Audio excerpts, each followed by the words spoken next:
ഉത്തരേന്ത്യയിൽ എല്ലാ മാസവും 100-ലധികം സംഭവങ്ങൾ നടക്കുന്നുണ്ട്. അതിലേറ്റവും കൂടുതൽ ക്രിസ്ത്യൻ പീഡന സംഭവങ്ങൾ റിപ്പോർട്ട് ചെയ്യുന്നത് ഉത്തർപ്രദേശിലാണ്. എല്ലാ സമയത്തും രീതി ഒന്നുതന്നെയാണ്. ക്രിസ്ത്യാനികൾക്കെതിരെ പോലീസിന് പരാതികൾ ലഭിക്കുന്നു. പ്രഥമ വിവര റിപ്പോർട്ട് ഫയൽ ചെയ്യുന്നതിന് മുൻപ് യാതൊരു നടപടിക്രമങ്ങളും പാലിക്കാതെ വിശ്വാസികളെ അറസ്റ്റ് ചെയ്യുന്നു.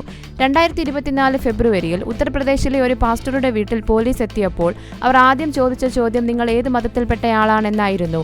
പാസ്റ്റർ നാട്ടുകാരെ ക്രിസ്തുമതത്തിലേക്ക് പരിവർത്തനം ചെയ്യാൻ പ്രലോഭിപ്പിച്ചുവെന്ന് അവകാശപ്പെട്ട് ഹിന്ദു വലതുപക്ഷ ഗ്രൂപ്പുകളിൽ നിന്ന് പോലീസിന് കോളുകൾ ലഭിച്ചിരുന്നുവെന്ന് പാസ്റ്റർ പറഞ്ഞു. താനൊരു ക്രിസ്ത്യാനിയാണെന്ന് പാസ്റ്റർ പോലീസിനോട് പറഞ്ഞു. ഉടനെ അവർ അദ്ദേഹത്തെ അറസ്റ്റ് ചെയ്തു. കോടതിയിലെത്തിയപ്പോൾ ജില്ലാ മജിസ്ട്രേറ്റിന്റെ ആദ്യ ചോദ്യം ഒന്നുതന്നെയായിരുന്നു, നിങ്ങൾ ഏത് മതത്തിൽപ്പെട്ടയാളാണ്? ഞാനൊരു ക്രിസ്ത്യാനിയാണ്, പാസ്റ്റർ മറുപടി പറഞ്ഞു. ഈ പ്രതികരണത്തിന് നിങ്ങൾ ജയിലിൽ പോകുമെന്ന് നിങ്ങൾക്ക് എന്തെങ്കിലും ധാരണയുണ്ടോ? അവർ പറഞ്ഞു.